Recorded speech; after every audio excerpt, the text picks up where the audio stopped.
Hello dear students, welcome to university classes. आ पिला माने बहुत गोटे इंपोर्टेंट नोटिस मुझे देवा लगी चाहूचे। आम जिन थर्ड सेमिस्टर एग्जाम हबार के थिला 10 तारीख सेटा भी पोस्टपोन हो जाइए और तार नुआ आम डेट एप्लिकेशन आसी जेनटा 17 तारीख रु हबार के जाऊँचे। तो आपण मैंने जदि नोटिस पाई तो भल कथा है, जदि नाई देखी आ नाई पाई बोले देखी पारुथे। इन आम सम्बलपुर यूनिवर्सिटी पिला माने एबे थर्ड सेमिस्टर एग्जाम जेन होचे सेटा सब रिवाइज हो जाइए। आउ 17 तारीख अच्छे आमर पहला एथिक्स एंड वैल्यू, आउ 18 तारीख भी देख एथिक्स वैल्यू साइंस और कॉमर्स बालकर अच्छे। आ बाकी जिन मैंने नोटिफिकेशन नहीं देखी तो से मैंने जल्दी से जल्दी देखी पक आउ आमे डिस्कस करमा यही इतर भितर आमको कमेंट कर बता दियो कि काଣା काଣା तुमको मन को करवार के पड़वा किन किन मैंने ऑनर्स क्वेश्चन दरकार। ऑलरेडी आमे बहुत सारा क्वेश्चन अपलोड कर दीचु।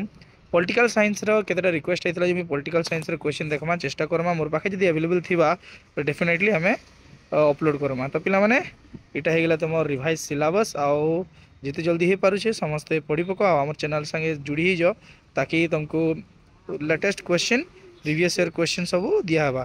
तो देख पिला माने इटा आमर नोटिफिकेशन है। तो ये सब यूनिवर्सिटी एटा के कॉपी कराई आईटा आसला आम 7 तारीख माने काली है काली इवनिंग रे मैंने पब्लिश कर। तो आज समस्त पास के पहुँची जाइए। तो आई होप समस्त एग्जाम भल है। Wish you all the very best. Thank you.